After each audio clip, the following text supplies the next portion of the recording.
These next couple of days are going to be hectic. The Patriots preseason has officially concluded, and we're on to the regular season. But we have a bunch of cuts that are going to happen from now until Tuesday. And I got 5 surprise cut candidates for you before cut down day at 4 p.m. Eastern on Tuesday. Welcome in to Patriots Today by Chat Sports. I am your host, Brett Alper. And right now, as we're recording this, it is Friday. The Patriots, they made 14 cuts in the morning, and they have 77 players left on the roster, and you have to make 24 more cuts before that cut down day to get to the 53 men. So make sure you subscribe to Patriots Today because we put a video out on those 14 people who were cut, and we're gonna break it all down for you guys. If a cut happens, it's either gonna be a short video, everything in between. We got you covered, so make sure you subscribe to Patriots Today. Let's get to the first one.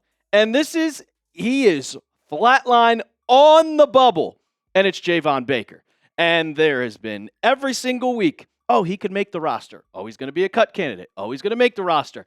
It is truly the biggest up in the air cut candidate for the Pats. And if you look at him as a wide receiver, it does not look good. You can see it right here. 3 drops in the preseason. He has not played well. He didn't have a catch yesterday. He made a couple drops in the final preseason game against the Giants. And with the wide receiver room looking the way it is, it just feels like his spot.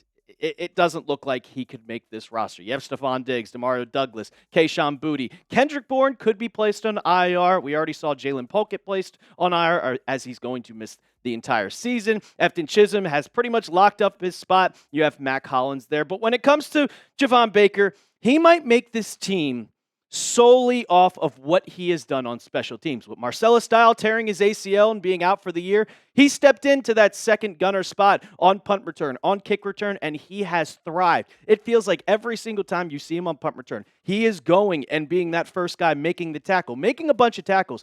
In the Giants preseason game, he had a specific play where he drove the Giant into the punt returner, forced a muff punt, turnover, Patriots take over. And the coaches see that. And Mike Vrabel has also talked a lot about how good he has been on special teams. And if they need a special teamer, I think Baker could make this roster. Kind of seems like he's not going to be a wide receiver at all, but he could easily earn his spot on special teams. I hope he makes it. He's looked really, really good throughout the entire, just all 3 phases of football. It doesn't matter. I see that Coach Vrabel likes if he's going to be anywhere on this team, it'll be on special teams. So I'll ask you guys, what's your confidence level in Baker making this roster? I've got to put it at about a 7. It wouldn't shock me if he makes it. It wouldn't shock me if he gets cut. Go down the comments right now. Scale it 1 to 10. 1, he's not making it. 10, he's on this team. Next one, it's kind of leaning towards that he's going to stay on this team. It's Cole Strange. And Cole Strange has not had a good tenure with the Patriots since getting hurt in 2023. And in last year, only played 2 games. He was dealing with a patella tendon tear. He just has not played good. Come back in this offseason and hasn't played well at all. Lost his spot in 5 practices to Jared Wilson for that left guard spot. And they've been trying to fit him at left guard or center, and he hasn't played well at either position. Here's his stats from just kind of the game last night against the Giants. 47.3 overall pass grade. Pass blocking grade, just about 60. Run blocking grade of 53.5. 1 pressure and 1 penalty. But the penalty was the biggest thing that I had to take away from last year, or from last night's game. And against the Giants, they were at the 1-yard line. The 1. It was after the muffed punt that we talked about, and then he had a holding penalty, dropped him way back behind the line of scrimmage, back 10 yards, and it was just about over. The Patriots had to settle for a field goal. And you can see right here, Cole Strange let the Giants defender get right through the line of scrimmage and get to Shane Watts, and of course, it was either going to be a 4-yard loss or going to be a holding penalty. Unfortunately, it was going to be a holding penalty. They moved him back to the 10-yard line, and the drive was completely dead. And that's not something I like to see. And after seeing that, I don't see him. He shouldn't be on this team. But the Patriots, they cut 2 guards. So it seems like maybe they see a spot for Cole Strange on this roster in the future. Maybe you can look to trade. They declined his 5th-year option. It doesn't look like he's going to be on this team in the future, but he is also on the bubble like Javon Baker. Next guy, and I'm immediately I think that he's getting cut easily, and it's Kobe Minor, Mr. Irrelevant, this year's draft, and he has not looked good the entire preseason. And you can see from what he has done from the Commanders game to the Vikings game to the Giants game. This was his stats at the Giants game on Friday. He had 7 targets on him, 5 receptions, allowed 79 yards, and you could see that touchdown in that picture from Jalen Hyatt. He got burned. Easy touchdown from a guy who has butterfingers as hands. And you let Jalen Hyatt score a touchdown. Only 3 tackles in the game. I wanted him to make the roster, just being Mr. Irrelevant. It's a good story to make the 53, but he's been getting cooked all preseason. It just doesn't look good for him. It seems like he could go on the practice squad. I expect him to go on the practice squad.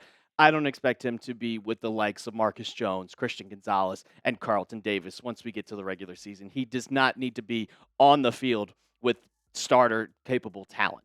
We'll get to the final cut candidates here in just a second, but I got to tell you guys about our sponsor of today's show, and that is Prize Picks. Preseason football is underway. It's wrapping up this weekend. College football is here, so don't miss any of the action this season on Prize Picks. Prize Picks is simple to play. You just pick more or less on 2 to 6 player stat projections. If you get your picks right, you can cash in and win up to 2,000 times your money. Prize Picks is the best way to win real money this football season. Which players are going off? Which ones aren't? Make your picks in less than 60 seconds and turn your sports opinions into real money all season long on Prize Picks. I've been choosing my sports opinions. I think I'm a pretty smart guy when it comes to football, so I made a Prize Picks lineup, and they're giving you a max discount.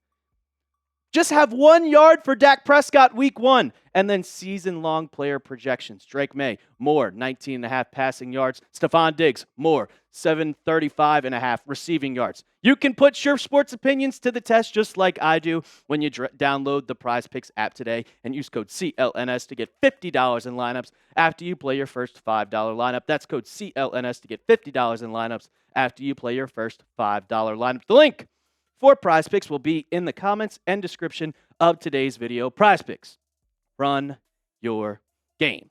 Okay, the next guy, and this is very disappointing, and I wanted him to be really, really good, and I predicted that he was going to make this team because he is a 6th-round draft pick.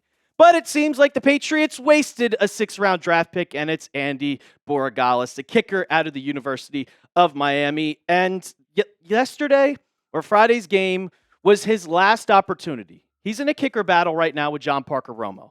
And the Patriots, they did not play John Parker Romo at all during the last preseason game, probably because it was Andy Borregales' last chance. And he lined up for a 49-yarder. He lined up for a 49-yard field goal, and it was wide left. Didn't come close. And you could see that tweet from Mark Daniels looking more and more like it's Parker Romo's job. And then Sophie Weller. She was at the post-game press conference after the game, and Vrabel talked about it, and he said, I think he's hitting the ball okay, but we expect to make those kicks. We'll have to see how this thing plays out. We have 2 kickers, and we have a lot of faith in them. And I'll say this. Parker Romo hit a 57-yarder against the Commanders in the first preseason game. Borregales has missed a 56. He did make a 51, but he's missed a 56, and you missed a 49. I think that John Parker Romo is going to win this job because he's a veteran. He's you can be more confident in him, and you can also have a guy that can kick 55+. I don't think Andy Borregales can make field goals that are 55+ because we saw it in the second preseason game, how he tried a 56-yarder. It didn't have the distance, and it also didn't have the accuracy. So I'm going with Parker Romo on this one. Hopefully, Borregales clears waivers, and he'll be on this practice squad so we can see him kind of develop into the Patriots' future kicker. I mean, you drafted Chad Ryland. He was terrible for the Patriots, and now he seems like a solid kicker with the Arizona Cardinals. My last cut candidate, and we got to talk about him because I think that he's kind of proved himself to make this roster, and that's Kyle Duggar. And that has been the talk the whole entire offseason. Since June, I mentioned him as a cut candidate, and everybody in the comments thought I was absolutely crazy because he just signed that big extension. But we saw a couple days ago, this comes from Jordan Schultz, Andrew Callahan of the Boston Herald had it first, but the Patriots are open to trading Kyle Duggar, whose role has been reduced. He went from second team all the way down to scout team, playing in the last play of the game against the Vikings in their second preseason game. But when you saw him on the field against the Giants in that final one, Woo, he was all over the field. 7 tackles, had an interception on Jameis Winston, PFF grade of 77.6. He did miss a tackle, but it seemed like he was an absolute ball hawk all over the field. It looked like he was playing for his job out there, which he was.